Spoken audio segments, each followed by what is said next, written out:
Boa noite a todos. A gente vai dar início à nossa 8ª conferência do ciclo de conferências e filmes Horaires à la Brésilienne, Discours, Corps et Cinéma.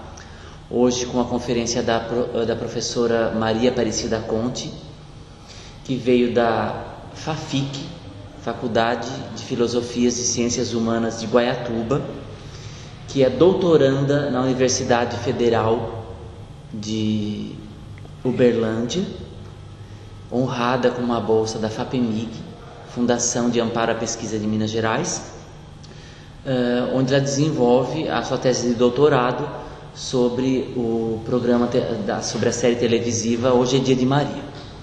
Então agradeço muito a presença da professora Maria Aparecida Conte. Seja bem-vinda e nós estamos aqui para ouvir. Boa noite, agradeço a presença de vocês e ao convite do professor Nil. E inicio imediatamente a minha fala, que começa que tem o título, né? Que diabo de diabo é esse? A análise discursiva sobre a identidade do diabo na minissérie televisiva Hoje é Dia de Maria. Essa minissérie, Hoje é Dia de Maria, foi exibida pela Rede Globo de televisão em janeiro e outubro de 2005 e despertou meu interesse por diversos aspectos: a arte visual, a atuação dos atores, os aspectos sociais e culturais abordados, a exploração de elementos folclóricos, etc. O projeto da minissérie foi encomendado ao dramaturgo Carlos Alberto Sofredini pelo diretor Luiz Fernando de Carvalho na década de 80, mas somente em 2004 pôde ser concretizado, porque Sofredini havia falecido e o dramaturgo Luiz Alberto de Abreu foi convidado para reescrever o texto. Então, a minissérie Hoje é Dia de Maria, né? Nós vamos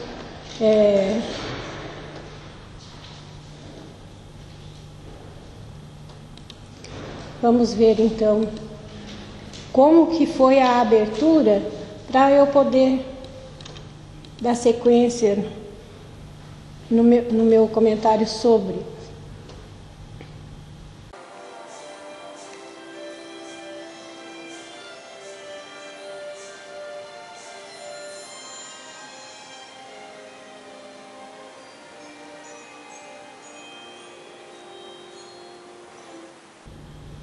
Então eu quis começar com a abertura mesmo da minissérie para poder comentar sobre o acontecimento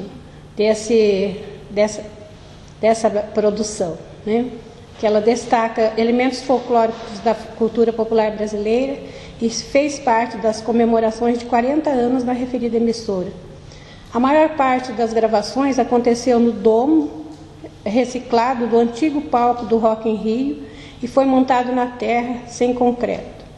Segundo o memorial da emissora, a ideia era ambientar a história em um cenário fantasioso de sonho com muito lirismo para retratar o mundo da cultura popular brasileira. O enredo da minissérie foi baseado em contos populares dos folcloristas brasileiros Câmara Cascudo e Silvio Romero e conta a história de uma menina chamada Maria que foge de casa após sofrer maltratos da madrasta em busca das franjas do mar. Em sua caminhada, encontra várias figuras do folclore brasileiro e encontra-se também com o diabo, em várias formas, muitas delas imagens de pessoas caracterizadas de alguma forma, seja pelo aspecto sociocultural, seja pela profissão. Para vocês poderem vislumbrar, né, o que foi esse trabalho, é que eu coloquei esse início, mostrando a abertura da primeira jornada, onde nós podemos verificar algumas das possibilidades do desenvolvimento do episódio. Antecede na abertura, né, o que pode acontecer. Mecanismos internos apelam para a memória em busca de recuperar no imaginário um sentido para as cenas desenhadas, e assim os desenhos vão antecipando o desenvolvimento dos episódios. E aí eu inicio então com essa introdução a discussão que me trouxe até aqui, né? A abertura do programa, como acabamos de ver, representa o cenário de um palco de teatro abrindo suas cortinas para o público, mas não se trata de um palco qualquer. Há uma singularidade que coloca a mídia televisiva em fronteira com outros sistemas artísticos culturais,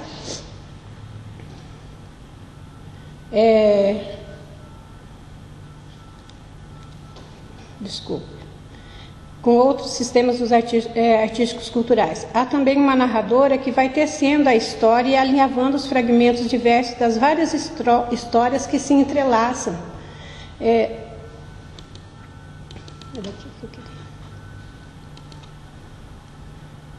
No percurso da caminhada de Maria.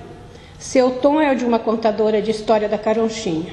A exemplo de Sherazade, das Mil e Uma Noites, vai enleando o telespectador na malha narrativa. Então, essa narradora, ela que dá o tom na história, que vai contando e vai narrando como acontece, né? A história toda. O enredo foi composto de contos híbridos, mistura de contos populares do folclore brasileiro e de outras regiões do mundo, e de clássicos do cinema e da literatura mundial, carregado de temas cotidianos como o amor, a família, a fé, o trabalho, a guerra. Também focalizou alguns problemas sociais, como a exploração do trabalho infantil, o abandono, o preconceito, a loucura, os direitos humanos e outro. E aí eu pensei, né, aquele diabo que está na minissérie hoje de Maria, não representa uma entidade como cristalizada pelo cristianismo. E a minha questão, como o sentido identitário do diabo se constitui nesse texto? E o objetivo traçado, então, é verificar, a partir de estudos históricos e culturais, os processos discursivos que possibilitaram a representação simbólica do diabo na minissérie brasileira. Nós temos na primeira jornada as 7 peles do diabo, né, representando o Asmodeu original, que representa a matriz dos diabos, e as outras caracterizações. Então,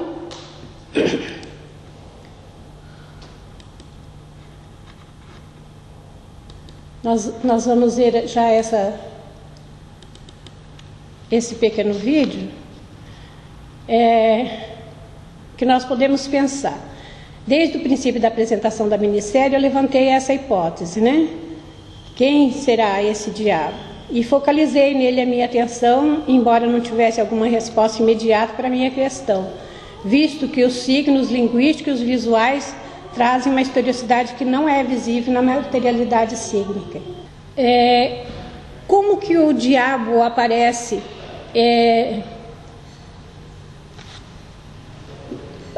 como que ele aparece na nossa idealização de imagem, né, no Brasil? Essa questão do diabo brasileiro. Como que nós imaginamos esse diabo? Então, para fazer esse trabalho, eu optei por fazer a análise do discurso, para poder verificar as condições de produção dos enunciados, a linguagem, sua opacidade, os lugares dos interlocutores, tomando como questionamento básico essa pergunta, né? Como o sentido identitário do diabo se constitui nesse texto? E a partir de então, eu me centralizei no estudo do diabo. Para entender a presença do diabo no Ocidente, nós precisamos adentrar nas culturas que adotaram o cristianismo e verificar como essas culturas foram influenciadas pela crença no diabo. Desta forma, vamos compreendendo os fatores históricos que possibilitaram as diferentes nuances que pintaram o diabo ocidental. Oriundo da tradição hebraica, que cultuava um Deus considerado superior aos deuses de outras tribos, o cristianismo traz um monoteísmo de caráter absolutista, o Deus onipresente, onipotente e onisciente, criador de todas as coisas. Os espíritos malignos, Rosh e Rash, eram enviados por Deus para punir alguma falta cometida, e os acontecimentos negativos da vida dos humanos eram considerados como castigos divinos. As coisas boas que aconteciam na vida de cada um eram consideradas bênçãos. Anjos e demônios executavam a vontade de Deus, Criador de todas as coisas. Portanto, eram vistos como manifestações divinas, a bondade ou a ira de Deus, um desdobramento do próprio Deus. Não havia autonomia dessas formas, elas serviam a Deus, segundo Signer.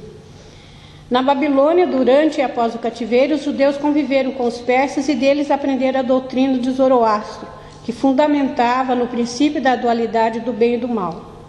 A eterna luta entre as forças das virtudes e as forças demoníacas que coexistiam. Para os judeus, se antes tudo era Deus, agora existem os bons destinados a Deus e os maus destinados aos demônios. Ou seja, na lógica judaica, os bons seriam os judeus e os maus os outros povos. Sendo Deus simultaneamente o bem e o mal, provavelmente esse pode ter sido o motivo de não se dar tanta importância nos textos do Antigo Testamento aos espíritos malignos ou demônios. Com o cristianismo nasce também o paganismo e seus representantes do mal, como atesta Julia Signer. Havia de ter os representantes do mal, então foi eleito um dos principais deuses da tradição mágica, o deus cornudo. Essa imagem de um diabo com chifres enrolados e pé de bode até hoje é presente e não é ninguém menos que Pan, o deus das alegrias e da fertilidade. Outros deuses também assumiram o papel de demônio, como Ishtar, a deusa lunar cultuada na Mesopotâmia, que se transformou em Astodorote, um demônio, ou Beelzebu, o deus filisteu de Ecrom Baalzebu, assimilado como príncipe dos demônios. Asmodeu, divindade persa da tempestade, que apresenta na tenda talmúdica de Salomão o papel de rei dos demônios, e sem apresentar caráter maligno, converte-se em demônio da lascívia. É tudo uma construção linguística, né? Se o sujeito discursivo que nos apresenta o diabo em nossa civilização é constituído pela linguagem, podemos considerar que os muitos diabos existentes nas diversas culturas também são produzidos pelas diversas linguagens, não havendo, portanto, um diabo, ou seja, uma unidade discursiva constitutiva de um sujeito soberano denominado diabo, como salienta Ferraz.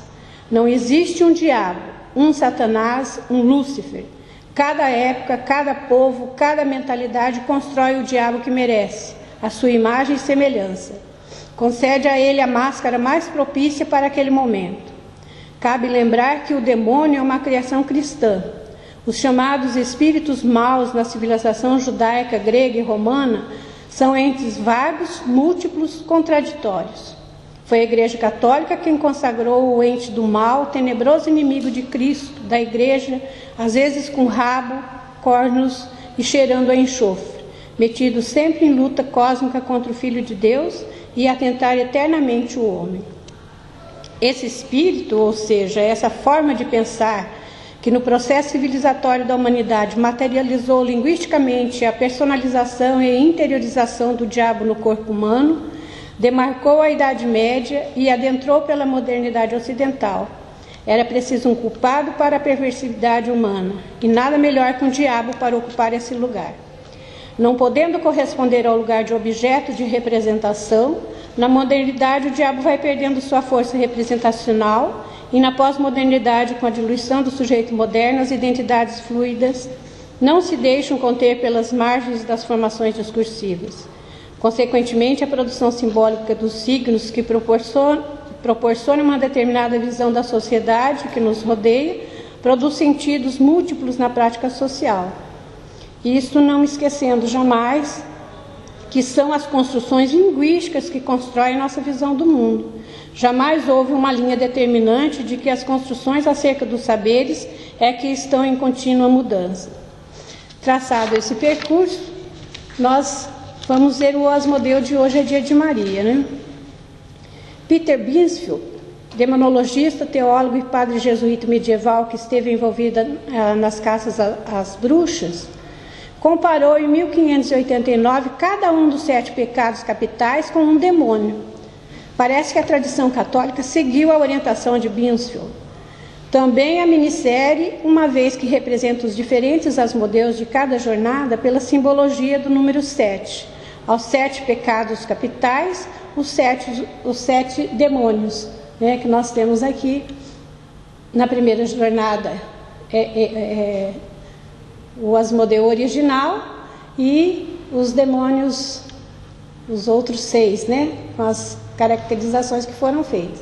E na segunda jornada temos aqui o Asmodeu original, que continua da mesma forma de representação, e os outros que foram feitos. Nós vamos ver então o Asmodeu original, que aparece na primeira jornada, né? Para esse trabalho eu escolhi 3, porque são 13 diabos para falar, né? Com o Asmodeu original. Era muito diabo para pouco tempo. Então, selecionei 3 para poder falar aqui. O Asmodeu original, ele se assemelha-se com as figuras dos sátiros da mitologia grega.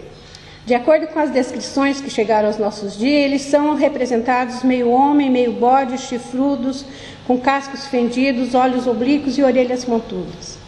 Como divindades campestres que eram, tornaram-se o suporte ideal para a representação imagética do diabo brasileiro na microsérie. O que nos possibilita fazer essa aproximação é o fato de a primeira jornada da microsérie mostrar um cenário com paisagem do campo ao espectador. Imagens formadas pelo imaginário cultural brasileiro, especificamente do sertão, longe do oceano, para onde a protagonista Maria caminha em busca das franjas do mar. A primeira aparição de Asmodeu na microsérie ocorre no segundo episódio, O País do Sol a Pino. Maria, depois de atravessar o País do Sol constante, encontra-se com os índios que lhe dão o coco onde a noite está escondida. Maria libera a noite e adormece feliz. Então, onde foi colocado o vídeo, né? A hora que ela acorda com uma cantiga longínqua. A modalidade linguística aparente na materialidade do discurso aponta o caminho para a análise de processo de subjetivação e objetivação dos diabos que aportaram nas terras brasileiras trazidas pelos descobridores portugueses. Mas vamos chegar à linguagem caipira usada no texto, percorrendo primeiramente a história da descoberta do Brasil.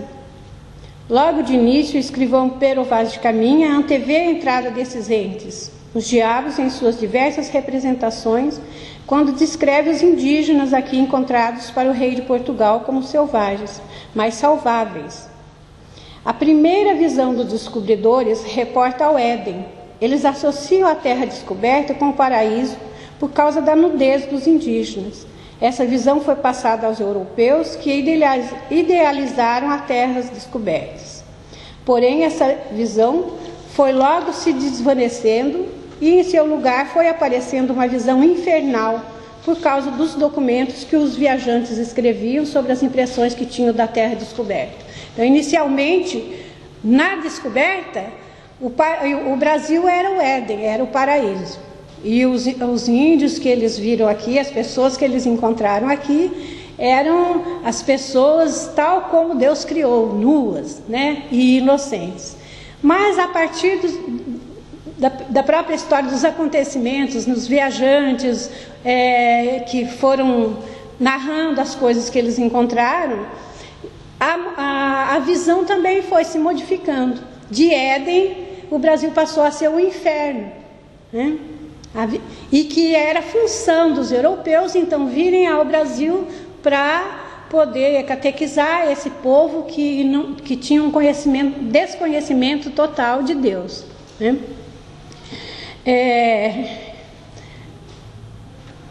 Então, essa visão infernal, por causa dos documentos dos viajantes, construiu essa imagem, né? O construto das imagens relacionadas às terras brasileiras sofria interferência dos preconceitos dos europeus, que, agregados ao cristianismo, abominavam os costumes indígenas e viam na terra recém-descoberta local de purificação de seus próprios pecados. Movidos pela necessidade de se purificarem do mal que graçou o mundo por causa do pecado de Adão e Eva, os europeus se sentiram na obrigação de evangelizar os viventes dessa distante terra. Assim nasce o diabo cristão no Brasil. O crescimento do medo que os habitantes dos continentes mais antigos sentiam fez crescer o poder simbólico da Igreja, e essa, por sua vez, construiu a imagem do maligno associada ao paganismo demonizado. De céu, o Brasil passa a ser visto como inferno pelos europeus, e as almas indígenas que por lá habitavam precisavam ser salvas do fogo eterno. Inicia-se o processo de evangelização indígena, aterrorizando os selvagens com o terrível diabo da Leimar, mais poderoso e perigoso que as entidades que até então conheciam. Sousa investigou como os relatos ocidentais influenciaram no imaginário do velho mundo, fazendo com que a opinião inicial oscilasse nos primeiros séculos da colonização entre considerar as novas terras um novo paraíso de Éden ou uma imagem do inferno. Para a autora, a infernalização da colônia e sua inserção no conjunto dos mitos edênicos elaboradas pelos europeus caminharam juntas. Céu e inferno se alternavam no horizonte do colonizador, passando paulatinamente a integrar também o universo dos colonos e dando ainda espaço para que entre eles se imiscuísse o purgatório. Durante todo o processo de colonização, desenvolveu-se, pois, uma justificação ideológica ancorada na fé e na sua negação, utilizando e reelaborando as imagens de céu, do inferno e do purgatório. Litoral colonizado, indígenas recuados, desbravamento dos sertões. Principia no Brasil uma linguagem sertaneja, a linguagem caipira, uma cultura arraigada em crenças que se popularizavam e se somaram a outros hábitos culturais trazidos por brancos, negros e amarelos, que no decorrer do tempo vieram de todas as partes do mundo para se estabelecer em terras brasileiras, em especial da Europa, da África e da Ásia. Desse processo que pincelamos resulta o diabo de que falamos. E a modalidade caipira, por ele utilizada para zangar com as crianças carvoeiras no texto da minissérie, faz emergir o lugar, o modo de produção do discurso que alimentou o diabo brasileiro, como visto em Hoje é Dia de Maria. Historicamente, o sertão e a pobreza são conhecidos como os principais produtores dessa modalidade linguística que caracteriza o falar sertanejo do Brasil. O diabo Asmodeu original, usando essa modalidade, parece mostrar de onde vem e qual o lugar que ocupa na sociedade em que foi criado. Atrelado a esse fator, temos também o problema social da exploração do trabalho infantil nas carvoarias, que tanto repúdio causa, mas que não foram totalmente eliminados, pois ainda aparecem ocasionalmente nos noticiários brasileiros. A ligação que fazemos entre a exploração do trabalho infantil com o diabo do texto provém da nossa formação ocidental, que em bases socráticas se estabelece fazendo distinções entre o belo e o feio, o bem e o mal, o essencial, o aparente, o verdadeiro, o falso, o inteligível, o sensível, etc. Dualidades essas que formam o céu e o inferno, nesse espaço terreno, colocando o diabo como adversário do Cristo e representante do mal. Assim, todo aquele que expõe de alguma forma uma perversidade pode ser representado pelo diabo. No caso, os empresários responsáveis pelas carvoarias que exploram o trabalho infantil das crianças seriam os demônios representados por Asmodeu original. E dando sequência, vamos ver um outro trecho da minissérie em que aparece duas formas dos 7 peles do diabo Asmodeu original, né? Que recebe esse nome, Asmodeu original, por ser o diabo matriz das outras entidades que aparecem, né? Que são materializadas. Então nós vamos ver o Asmodeu I, ou moço bonito, e o Asmodeu sátiro, ambos da primeira jornada. Diz a lenda que o diabo é coxo porque ao cair do céu seus companheiros lhe caíram em cima e o alejaram. Moço bonito, o Asmodeu I, apresenta-se como um homem jovem, de aparência bonita e sedutora, mas traz no seu gesto de andar a marca que o identifica ao diabo na crença mitológica, manca. Semelhante a um dançarino cigano em suas vestes e possuidor de olhos verdes e sensuais, representa bem a imagem demoníaca da luxúria e lascívia. Considerando que os discursos são construções linguísticas e que na materialização de um dito há o acontecimento de sua volta, demarcando uma ressemantização, nos perguntamos como foram construídas essas relações entre cigano e o diabo na minissérie e quais sentidos elas trazem no momento de sua produção. Para responder às minhas indagações, escolhi iniciar pelo nome cigano, que é o nome que costumamos dar no Brasil, a esse povo misterioso que habita em todas as nações ocidentais. Por uma questão metodológica, no primeiro momento, busco conhecer os elementos que contribuíram para o estabelecimento dessa relação. Posteriormente, procuro construir uma rede argumentativa com os possíveis sentidos construídos no acontecimento de sua volta. Ou seja, exploro as possibilidades de produção de sentidos estabelecidos no momento da produção enunciativa de Hoje é Dia de Maria. Em sua diáspora, esse povo tem recebido diferentes nomes: ciganos, gípsios, gitanos, ciganes, boêmios, zilgner, zíndaros e outros. O termo cigano é considerado uma forma apelativa pelos rum e cintos, as duas principais denominações que são reconhecidas por eles mesmos. Dentre as diversas explicativas para a denominação cigano, atentei para uma em especial, provavelmente por estar mais afinada com o assunto que estou desenvolvendo: a relação da figura do diabo com a figura do cigano. A denominação cigano pode ter sido elaborada a partir da corrupção do termo Atinganoi, uma antiga seita herética do século XII, que praticava a adivinhação. A relação estabelecida entre essa seita e o povo cigano pode ter sido produzida pela cultura cigana de praticar a adivinhação, ler a sorte. A partir dessa explicação, buscamos saber que significados esse termo cristalizou em algumas culturas, a fim de entendermos essa associação da imagem do diabo com a imagem construída em torno do povo cigano. Em diferentes nações, a palavra cigano adquire significações diversas. No Brasil, chamamos cigano ao homem astuto, trapaceiro, velhaco, burlador. Na Itália, zíngaro é o indivíduo sujo e mal vestido. Na Inglaterra, gypsy é aquele indivíduo nômade que não gosta da vida convencional. Na Espanha, gitano é o que tem a graça e a arte para a sedução, para iludir os outros. E na França, gitan é membro de um grupo nômade. De modo geral, as definições encontradas sobre ciganos carregam traços de nomadismo, de marginalidade em relação à civilização, de enganador, de ser daqueles que não se estabelecem em um determinado lugar e de não conviver com cidadãos comuns dos lugares por onde passam. As generalizações são terríveis e, por pensar dessa forma, encontrei motivação a mais para buscar e conhecer melhor esse povo. Inicialmente, me pareceu uma tarefa inglória, uma vez que a história dos ciganos não tem suporte documental, e na maioria são suposições criadas a partir de determinados elementos.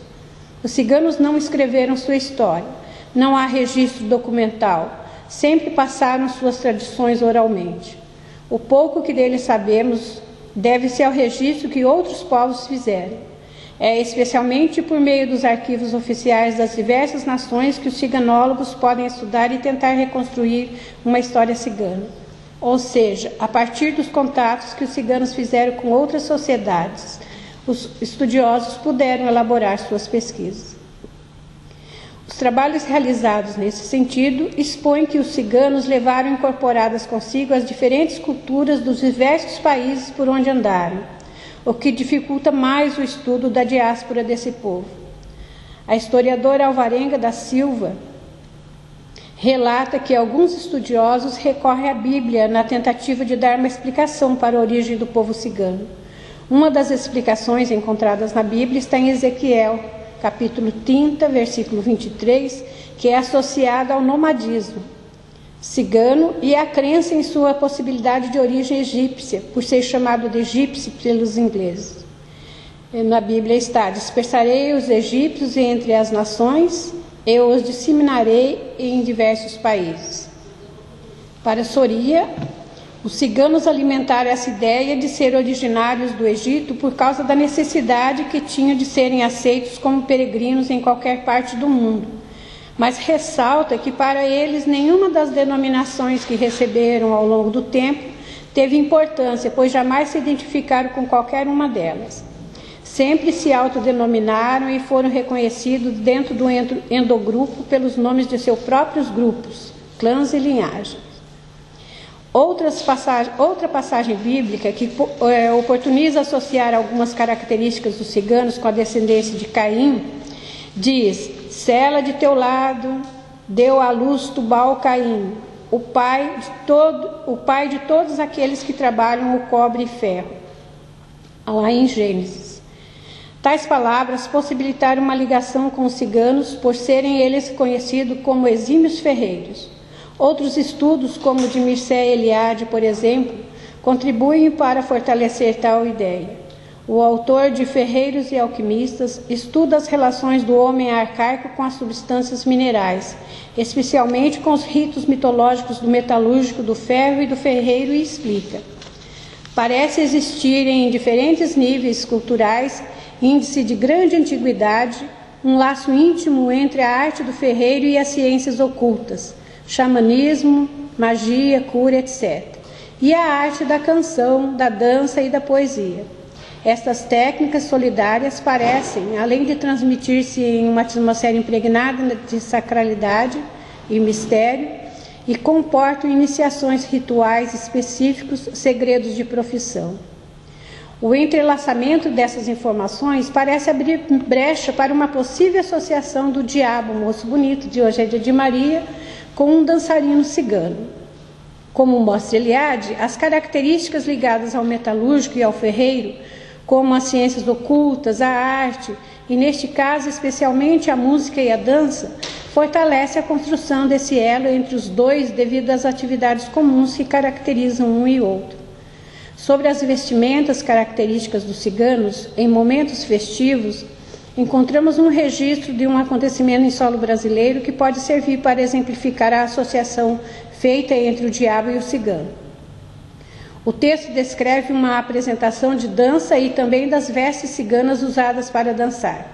É um documentário da festa de aniversário do príncipe regente Dom João, em 12 de outubro de 1810, comemorada no Campo de Santana, no Rio de Janeiro. As festividades foram descritas por Padre Perereca. Logo entrou na praça, diz o Padre Perereca, a célebre dança dos ciganos, que se compunha de 6 homens e outras tantas mulheres, vestidos todos com muita riqueza, pois tudo quanto apresentaram era veludo e ouro.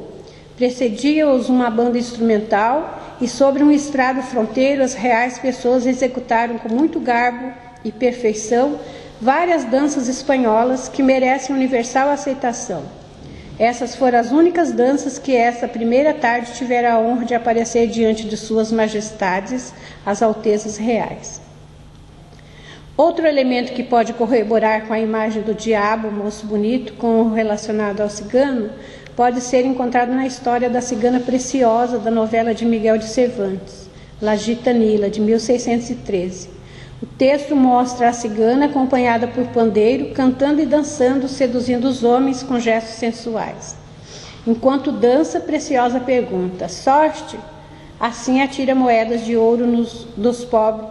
Assim tira moeda de ouro dos nobres da cidade. Na minissérie, o dançarino é um homem trajando vestes coloridas aderentes ao corpo escultural. Seu andar dançante disfarça o quanto é coxo e suas botas encobrem seus pés de bode, traço que o identifica com o diabo. Seu encontro com Zé Cangaia promove a satisfação de desejos mútuos, a troca que realizam da sombra pelo sanduíche. E a imagem produzida do diabo recolhendo a sombra e do homem satisfazendo sua fome nos permite colocar em relevo a questão da dualidade que o texto nos traz a respeito da sombra, luz, bem e mal, céu e inferno, discutida por Platão em O Mito da Caverna. A construção do conhecimento por meio do conceito dualístico foi um mito bem engendrado que permitia supor a possibilidade dos estudiosos pesquisarem o mundo como amadores do universo sem afetá-lo. E isso era insustentável, diz Wilber.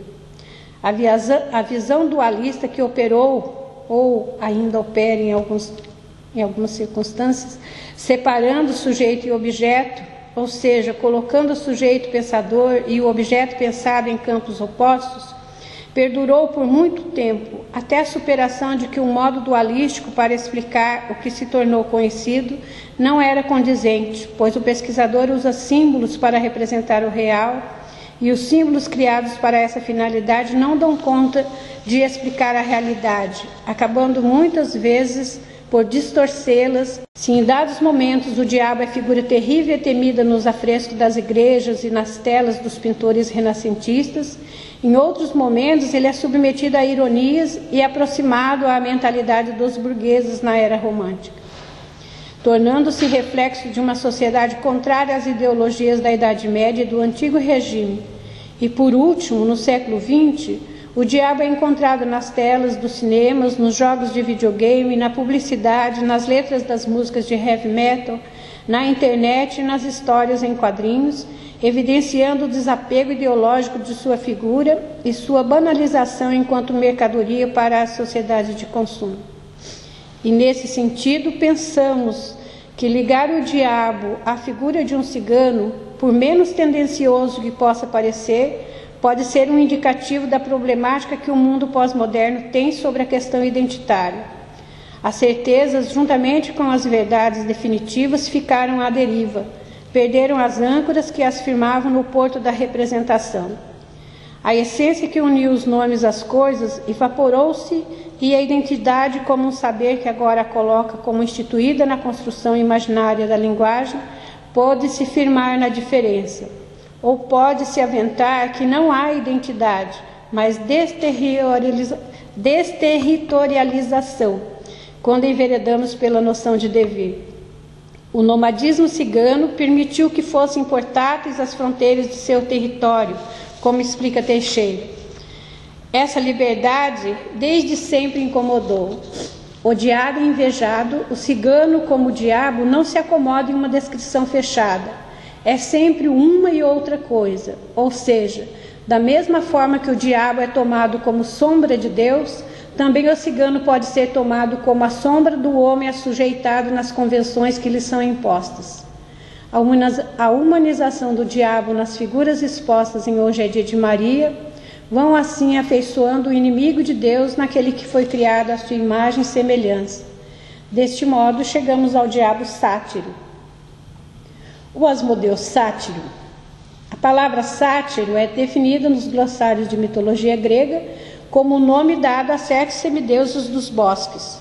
Talvez por essa relação com os bosques tenha sido escolhido para representar o diabo Asmodeu sátiro, em Hoje é Dia de Maria, pois era preciso angariar confiança do velho sertanejo, pai de Maria, que andava desesperançado de encontrá-lo, como nós vimos na última parte do último vídeo, né? A hora que o Asmodeu sátiro aparece, ele está conversando com o pai de Maria. E o pai de Maria é um sertanejo. O Asmodeu sátiro, ele se apresenta como um sertanejo, né?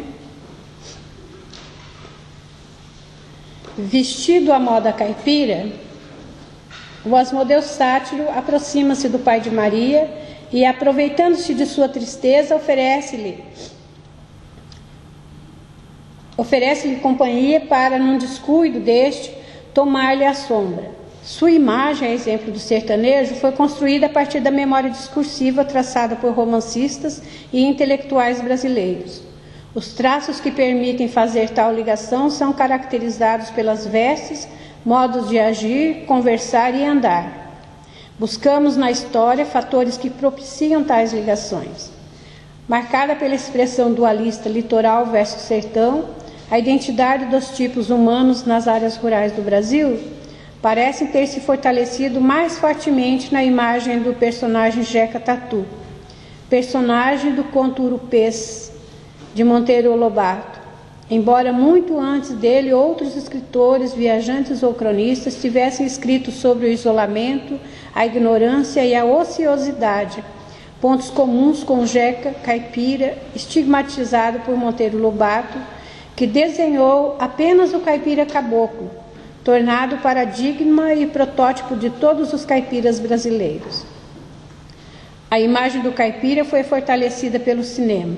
Jeca Tatu representou e ainda representam determinadas regiões o caipira acocorado em um canto da paisagem rural, enrolando seu cigarro de palha.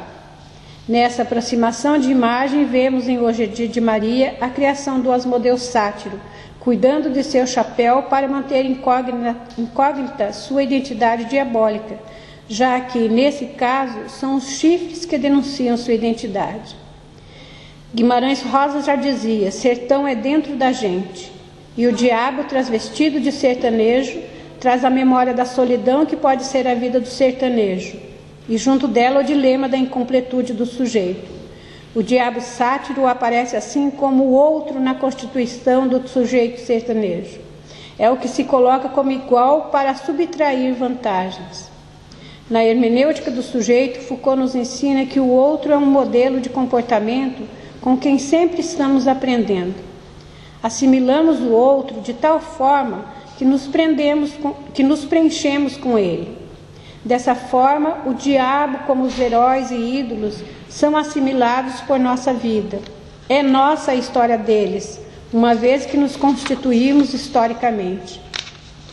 Não é o outro além de mim, é o outro em mim. Talvez por isso, em cada imagem apresentada, uma lembrança, um traço marcado, ligando sua figura a uma figura já conhecida, parte de uma memória discursiva. A figura do diabo vem sofrendo transformações desde sua criação. A memória imaginária levou artistas a darem corpo ao ser incorpóreo, representando significativamente em textos verbais e não verbais. A arte mediou esse projeto ao longo da história.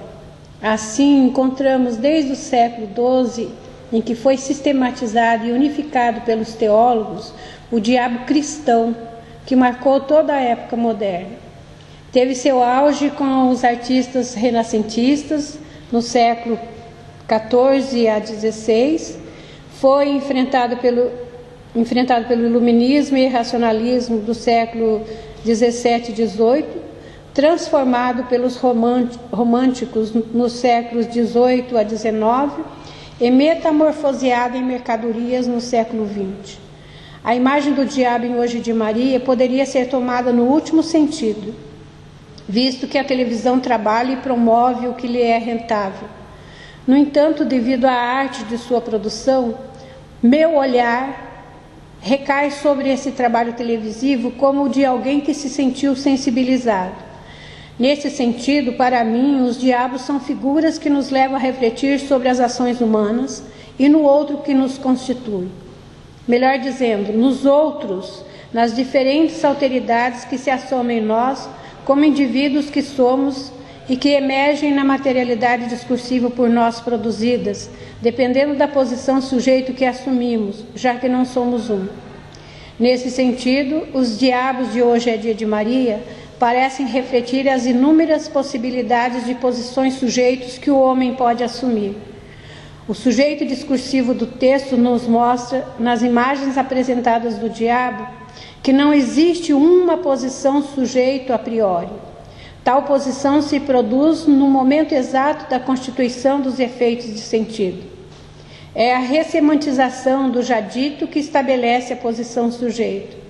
É pelo estudo histórico que a memória discursiva aponta que posso olhar o diabo e vê-lo em meus semelhantes e em mim. Enfim, a explicação que encontro para justificar as representações feitas do diabo neste trabalho é o que o resultado da obra me possibilita: olhar para mim e deparar com os anjos e demônios que se alternam em meu corpo, nas enunciações que produzo e que resultam na história de minha existência.